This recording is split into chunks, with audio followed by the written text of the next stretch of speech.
अस्सलामु अलैकुम वरहमतुल्लाहि वबरकातुह। दोस्तों, आज मैं आप लोगों को एक बहुत ही बेहतरीन चीज़ बताऊंगा जिसे अक्सर लोग नहीं जानते हैं। पढ़ते पढ़ते जब यहाँ पहुँचते हैं तो कंफ्यूज हो जाते हैं कि हमें यहाँ क्या पढ़ना है, क्या लगाना है। जैसे कि यहाँ पर आप देखिए, यहाँ से पढ़ते हुए यहाँ से हम पढ़ना शुरू करते हैं। या अय्यतुहन नफ्सुल मुतमइन्ना। अब यहाँ पर है वक्फ, यहाँ पर है आयत। जो हमें जब यहाँ पर हम रुकेंगे तो इस गोलता को हम हा साकिना से बदल देंगे, मुतमइन्ना। अब पढ़ना है हमें यहाँ से। अब यहाँ पर अब देखिए, यहाँ पर अलिफ पर कोई हरकत नहीं है, ना ज़बर है, ना ज़ेर है, ना पेश है। और उसके बाद रा साकिन है। और साकिन हर्फ जो है कभी खुद से पढ़ा नहीं जाता है। इसको पढ़ने साकिन हर्फ पढ़ने के लिए एक मुतहर्रिक हर्फ चाहिए, उससे पहले तब पढ़ा जाएगा ये। अब यहाँ पर हमें अलिफ पर कोई हरकत लगानी पड़ेगी, चाहे हम ज़ेर ज़बर पेश क्या लगाएँ। तो यहाँ पर लोग कन्फ्यूज़ हो जाते हैं कि हमें यहाँ क्या करना है, कैसे पढ़ना है। तो देखिए, यहाँ पर जो है सबसे पहले इसको समझते हैं कि इसको कहते क्या हैं। इसको कहते हैं हमज़ा वसली, इसको कहते हैं हमज़ा वसली। ये जब मिलाकर पढ़ते हैं तो ये हमज़ा वसली गिर जाता है, यानी इसको नहीं पढ़ा जाता है। जैसे या अय्यतुहन नफ्सुल मुतमइन्ना तुरजिई। अब ये ता को रा से मिला देंगे तुरजिई, तो फिर ये हमज़ा पढ़ा ही नहीं जाएगा। और अगर हम यहाँ वक्फ़ कर लेते हैं तो ये हमज़ा पढ़ा जाएगा। तो इस पर हम क्या लगाएं, यहाँ पर लगाते हैं ज़ेर। इसको पढ़ते हैं इरजिई, इसको बोलते हैं आरजी ज़ेर, इरजिई। लेकिन यहाँ हम ज़ेर क्यों लगाते हैं, यहाँ पर हम ज़बर क्यों लगाएं, अर्जिई पढ़ें या उर्जिई पढ़ें, क्यों ज़ेर लगाते हैं?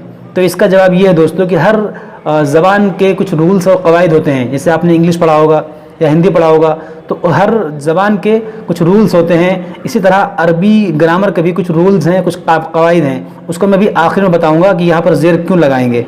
इससे पहले हम एक आयत और देख लेते हैं।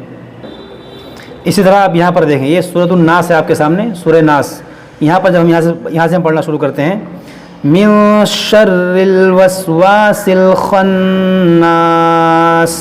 अब यहाँ पर हमने वक्फ़ किया, तो इस सीन को जो ज़ेर है वो साकिन करेंगे। अब हमें पढ़ना है यहाँ से, तो यहाँ पर देखिए भी खाली अलिफ है, तो यहाँ पर हम क्या लगाएंगे, ज़ेर या ज़बर। तो हम यहाँ पर ज़बर लगाते हैं, अल्लज़ी। अब इसको पढ़ते हैं अल्लज़ी। अब देखिए वहाँ हमने ज़ेर लगाया था, यहाँ पर हम ज़बर लगाते हैं। ज़बर क्यों लगाते हैं, यहाँ पर हम ज़ेर क्यों नहीं लगाते, इल्लज़ी या उल्लज़ी, हम क्यों ज़बर लगाते हैं?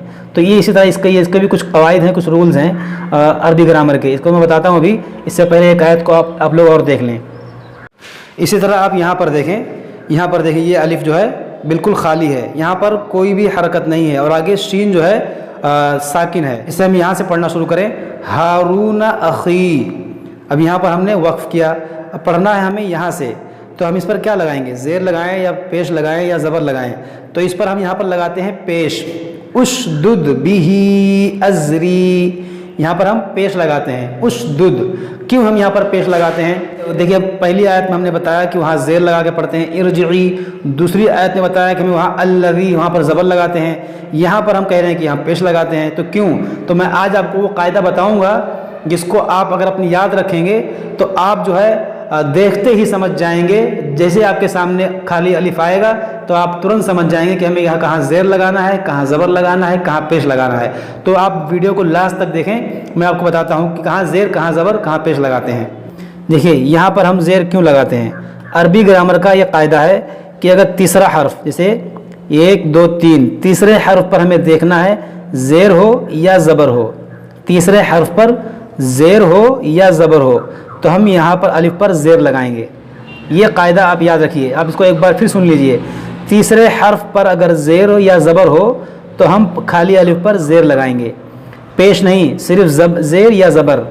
ज़ेर या ज़बर हो तो यहाँ हम ज़ेर लगाएंगे। इरजिई इला रब्बिकी रादियतम मर्दिय्यह। ठीक है, इस तरह पढ़ना है। देखिए, इसको मिलाकर पढ़ेंगे तो कैसे पढ़ेंगे, या अय्यतुहन नफ्सुल मुतमइन्ना तुरजिई इला रब्बिक। मिलाकर पढ़ेंगे तो ऐसे पढ़ेंगे। और रुकेंगे यहाँ से, या अय्यतुहन नफ्सुल मुतमइन्ना। अब यहाँ से पढ़ेंगे इरजिई इला रब्बिकी रादियतम मर्दिय्यह। और हम समझते हैं दूसरी आयत को। देखिए, हम यहाँ पर ज़बर लगाते हैं, अल्लज़ी। क्यों ज़बर इसलिए लगाते हैं, इसका कायदा ये है, आप इसको याद कर लीजिए अच्छे से, कि अलिफ़ के बाद अगर लाम आ जाए, अलिफ़ के बाद अगर लाम आ जाए तो यहाँ पर हम ज़बर लगाएंगे। इसको पढ़ेंगे अल्लज़ी। अलिफ़ के बाद लाम आ जाए तो वहाँ पर हम पढ़ेंगे अल्लज़ी, ठीक है। तो इसको पढ़ेंगे मिन शर्रिल वस्वासिल खन्नासिल्लज़ी युवस्विसु फी सुदूरिन नास, मिलाकर पढ़ेंगे तो ये सीन लाम से मिल जाएगा। और यहाँ वक्फ करेंगे तो ये, या फिर यहाँ पर हम ज़बर लगाकर पढ़ेंगे अल्लज़ी। इसको भी आपने समझ लिया। अब हम समझते हैं तीसरी आयत को। देखिए यहाँ पर हम पेश लगाकर पढ़ते हैं उशदुद। क्यों पेश लगाते हैं, इसका कायदा आप याद कर लीजिए कि देखिए यहाँ पर अगर तीसरे हर्फ पर अगर पेश हो तो यहाँ पर हम पेश लगाएंगे। जैसे हमने पहले क्या बताया था कि तीसरे हर्फ पर अगर ज़ेर या ज़बर हो तो हमें वहाँ पर ज़ेर लगाना होता है, लेकिन तीसरे हर्फ पर अगर पेश हो तो यहाँ पर हम लगाएंगे पेश। इसको पढ़ेंगे उशदुद बिही अज़री। दोस्तों अगर आप लोग इन कवायद को याद रखें, अगर जैसा मैंने बताया, अगर आपने इस कायदे को याद रख लिया तो आप जब कुरान पाक पढ़ेंगे तो कहीं भी आएगा इस तरह खाली अलिफ तो आप तुरंत समझ जाएंगे कि हमें कहाँ ज़ेर लगाना है, कहाँ ज़बर, कहाँ पेश।